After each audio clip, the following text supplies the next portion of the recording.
What do you think is the new element that Tony discovered in Iron Man 2?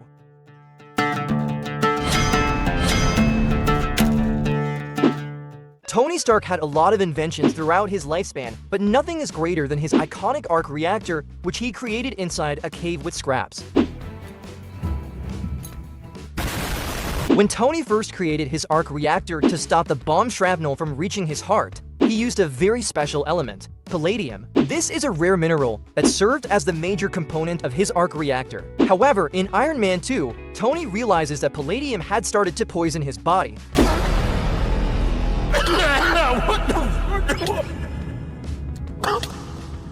So to survive, he needs a replacement. Thanks to his father, Howard, he is able to rediscover a mysterious element that is a great replacement for palladium. But what exactly is this new element? I don't need sleep, I need answers. There's a theory that this mysterious element is actually vibranium, which I personally doesn't believe.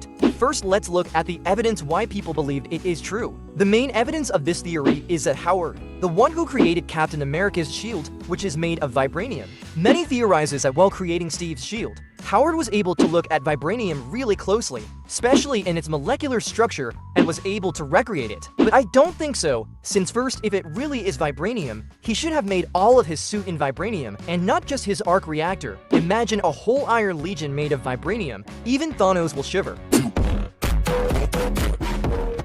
But there's a more plausible explanation than that I personally subscribe in. We know that in 1945, Howard Stark was able to get his hands in the Tesseract, which we later learned that it is an Infinity Stone. Howard was able to study it closely and its structure. And because we all know that Space Stone is an infinite energy source that Hydra was trying to get, this is actually the whole plot of Captain America: The First Avenger. And because of this, it's possible that Howard tried to recreate this power source, but wasn't able to because he is limited by the technology of his time, but he was able to create the blueprints for it. So the new element that Tony discovered is actually a synthetic Infinity Stone. That shit is crazy. I really don't like that guy. Yes, that's right. Tony was able to create a copy of the energy output that the Infinity Stone has. That's why even Dr. Octavius, who once able to held the power of the sun, compared Tony's arc reactor to it. Power of the sun. In the palm of your hand. Do you need more proof? Go f yourself. But according to official MCU wiki, the name of this new element is Batasium, which is not vibranium nor Infinity Stone. Well, that's boring. For me, Tony creating a reproduction of Infinity Stone is much more exciting. It just proves that Tony keeps chasing the pinnacle of technology, that he almost reached the strongest force of the universe. Well, if you don't like it, go f yourself. Did you know that Stormbreaker was designed by Odin to kill Thor?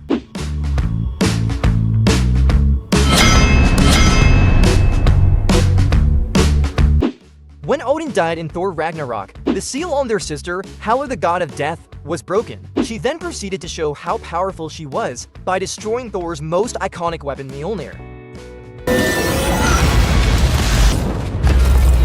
Oh no! Oh no! This left Thor without a proper weapon until the events of Avengers: Infinity War, where, together with Rocket and Groot, they journeyed to Nidavellir. That's a made-up word. Who was made up? The home of the dwarves, to craft a Thanos-killing weapon.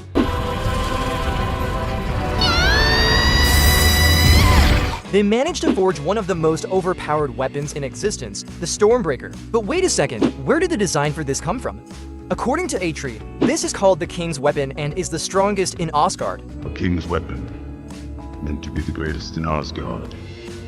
If we look at that name, King's Weapon, the MCU wiki suggests it's for the king of the dwarves. But why is it called the greatest in Asgard? What I think is that this weapon was created for Odin as the king of Asgard, but the real question is why? Why? Why? Why? Why? Why? Well, Thor didn't know about Stormbreaker. He only knew that the dwarves could craft a powerful weapon. So this weapon was designed without Thor's knowledge. So the most plausible explanation is this.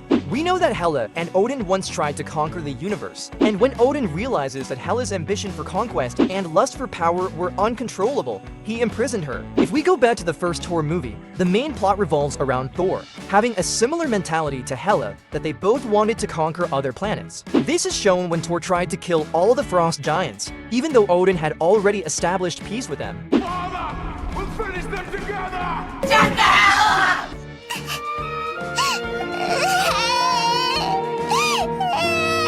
That's when Odin decided to strip Thor of his power and send him to Midgard. Odin likely thought this situation with Thor might turn out like it did with Hela, and he would eventually need to defeat Thor and imprison him. Get the hell out! Get out!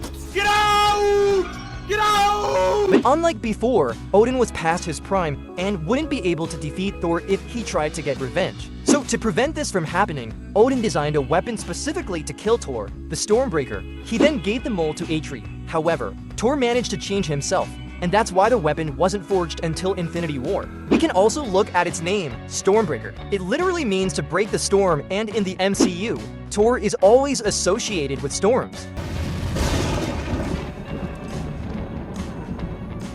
What's the matter? Scared of a little lightning?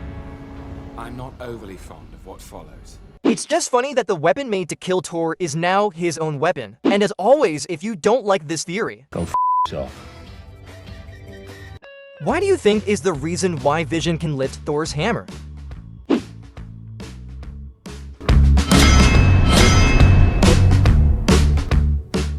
Vision is one of the most overpowered characters in the whole MCU. With a body made of vibranium and the power of the Mind Stone, he was one of the strongest members of the Avengers. You think I'm a child of Ultron? You're not? Bitch, don't nobody want that weak ass shit. Vision was created by Tony Stark and Bruce Banner in Age of Ultron, when Tony attempted to put a suit of armor around the world. Stark. Daddy, when are we filming, Daddy? What the hell is even that? Daddy, chill. However, this led to the creation of Ultron. When Ultron was brought to life, he integrated himself into everything, including the internet, making him nearly immortal. Stop. I'm a bad bitch, you can't kill me. But Tony Stark's egotistical personality was also embedded in Ultron, and in turn he sought to prove his superiority over everyone, including his creator, by creating his own bioorganic body. And with the help of Dr. Helen, he constructed one that's made entirely of vibranium. But before Ultron could transfer his consciousness into the body, Tony, Bruce, and Thor managed to implant Jarvis into it, giving birth to Vision. I'm alive! I'm alive! Free yourselves! Initially, the team were unsure if Vision was friend or enemy, so to earn their trust, Vision casually lifts Mjolnir and gives it to Thor, surprising everyone. But we need to go.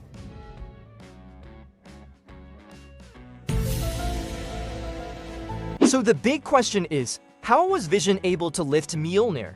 Is Vision worthy? Is it because he's a machine? So let's go and explore several possible explanations. Are you ready? Oh, he needs some milk! Yes! Hell yeah! The first possible reason why Vision can lift the hammer is because he's a machine. Even Steve thinks this is the reason. Well, the Vision's artificial intelligence. A machine. So it doesn't count.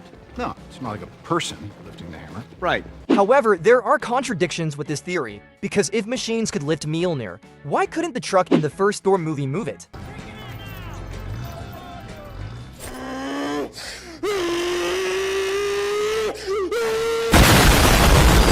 Some argue that the truck was controlled by a human, but if we look at the first Avengers movie, when they are in the helicarrier, Thor is not holding the hammer, which means he put it down, but the helicarrier is not falling, which is arguably controlled by humans. Also, I don't think Tony Stark could just command one of his Iron Legion robots to carry Mjolnir. Even though Captain America jokes about whether the elevator is worthy, this theory still lacks a concrete explanation. But if you put the hammer in an elevator, it would still go up. Elevator's not worthy. So let's just move on to other possibilities. The second possible explanation why Vision can lift the hammer is because he is newly born and haven't done anything unworthy yet. The idea is that Vision, like a baby, is pure and has no misdeeds to be judged. However, this doesn't align with Odin's enchantment, which states that whosoever is worthy shall wield the power of Thor, not simply someone who hasn't done anything unworthy. So this explanation is unlikely. So let's just go to the next possible reason. You're a vain, greedy. Hey, how you doing, love mama? Let me whisper in your ear. Tell you something that you... The third possible explanation why Vision can lift the hammer is because Thor's power make Vision worthy. This is one of the reasons I think is most probably true.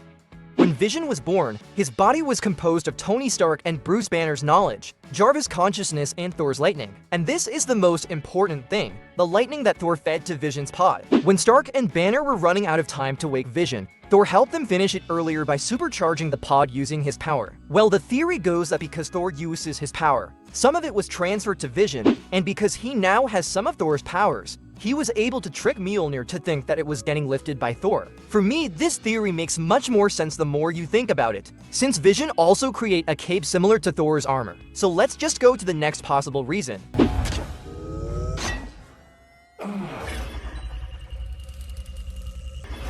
Maybe I am a monster. For the fourth possible explanation why Vision can lift the hammer is because Vision manipulated Mjolnir's density. This theory revolves around Vision's ability to change the density of himself and anything he touches. This ability allows him to phase through walls and people, and he can fly by reducing his density until he's lighter than air. The theory suggests that when Vision held Mjolnir, he may have used this power to alter its density, making it light enough for him to lift. While some argue that Mjolnir's weight isn't the issue, it's Odin's enchantment. Well, don't forget that Vision possesses an Infinity Stone, which could arguably bypass a weak enchantment from a senile old man. What did he say? And for the last possible explanation why Vision can lift the hammer is because Mjolnir has his own consciousness. It's alive! The most convincing theory is that Mjolnir is sentient and chooses who can lift him. The hammer seems able to distinguish between worthy beings and everyday objects, like a coat rack, for example. When Thor places Mjolnir on a coat rack, it doesn't destroy the house. Essentially, Mjolnir knows that the coat rack isn't a threat or attempting to wield it. So Vision was able to wield the hammer is simply because Mjolnir let him. That's it? And Hulk. Smash.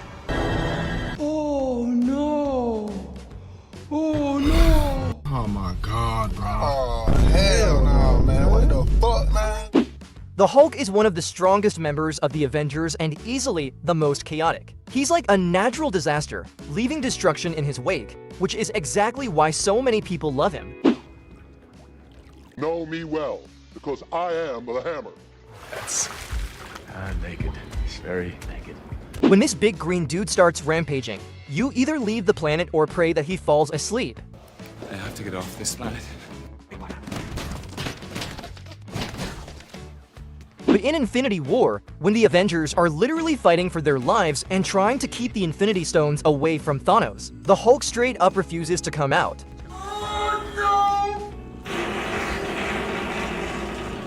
Dude, you're embarrassing me in front of the wizard. I'm sorry, I can't. Is it because he got scared after getting his green ass get beaten to oblivion by this purple dude?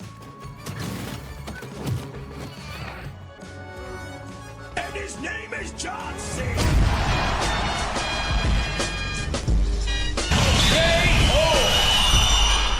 Well, today, we're gonna dig deep and try to answer the question, why did this unstoppable machine just suddenly refuse to fight in Avengers Infinity War?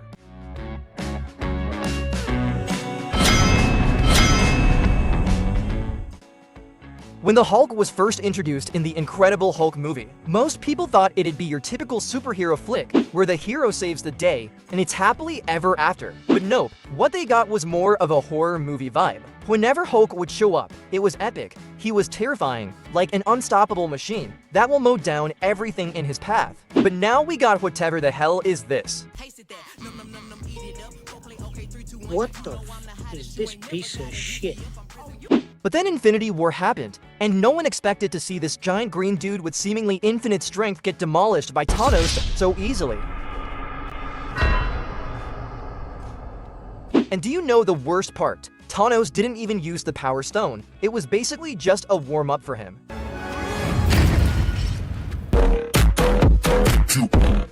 After that, we barely saw the Hulk again. He popped up in Endgame as Professor Hulk. But let's be honest, that was just Banner with no trace of the actual Hulk. So the big question is, did Hulk get PTSD after getting whipped by Thanos like a dog? Is that why he wouldn't come out? Well, not exactly, and to answer this, we need to go back to the first Avengers movie. Here, Hulk was still treated like a monster, and S.H.I.E.L.D. even had a specialized cage on the helicarrier in case Bruce lost control. You rented my room. The cell was just In case you needed to kill me, but you can't. People, even his team, the Avengers, are scared of him and always calling him Bruce. His name is Hulk, not Banner, so every time someone called him Bruce Banner, he gets angry. We're not your enemy's Banner. Oh! He needs some milk. You're stronger than her. You're smarter than her. You're Bruce Banner. But when Captain America acknowledged this and gave Hulk some respect, what happened? Hulk listened. And Hulk. Smash. That's all he really wanted, to be treated like Hulk and not just an angry version of Bruce Banner. Bro, who got you smiling like that? Like,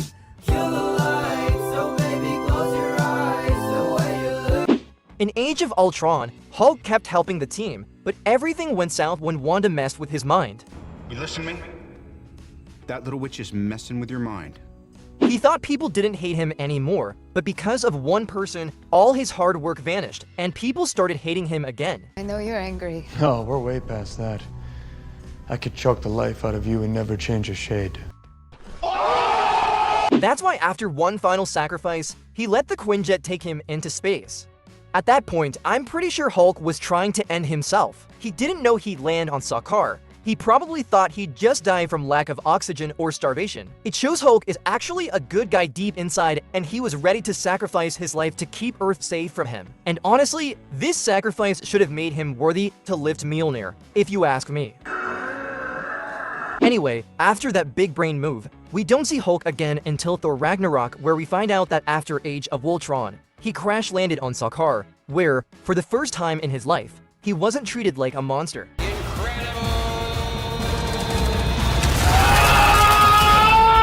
He was treated like a warrior. He even has his own apartment. People cheered for him. They even create a parade just for him, and Hulk loved it. He loved it so much so that when Thor tried to get him to leave, the Hulk refuses until he accidentally turned back into Banner. From Hulk's perspective, when he did good on Earth, people still hated him, but on Sakaar, they threw festivals in his honor. Then, when he finally goes back to being Bruce and helps Thor, what happens? He gets dragged back again just to fight for them. Once again, they treated him like a weapon, their personal attack dog on leash, that only get released when needed. He couldn't live his life. Every time Bruce called him, it was to fight or, in the case of Thanos, to get smashed. We have a Hulk. I have an army. We have a Hulk. I'm tired, boss. Despite all of that, Hulk still tried to help. He tried to save everyone on Thor's ship, but got absolutely destroyed by the old purple dude. Look at the mask of my boy. And when they returned to Earth, Bruce kept calling Hulk to fight for him like he was some kind of slave. Don't tell me what to do. That's why Hulk didn't want to come out anymore. Bruce only called him when he needed something. He treated Hulk like a disease, even though Hulk always came through when they needed a fighter. For years, I've been treating the Hulk like he's some kind of disease, something to get rid of. Hulk just got tired of it, so he chose not to come out anymore, and it's not because he got scared of Thanos. You don't scare me! I fear no man, but that thing. It scares me. And that, my friends, is the real reason why Hulk didn't show up in Avengers Infinity War. If you've got any other thoughts, or if there's something you think I got wrong, feel free to drop a comment and I'll be reading them all. Thank you for watching, and as always, if you don't like this theory, Go f yourself.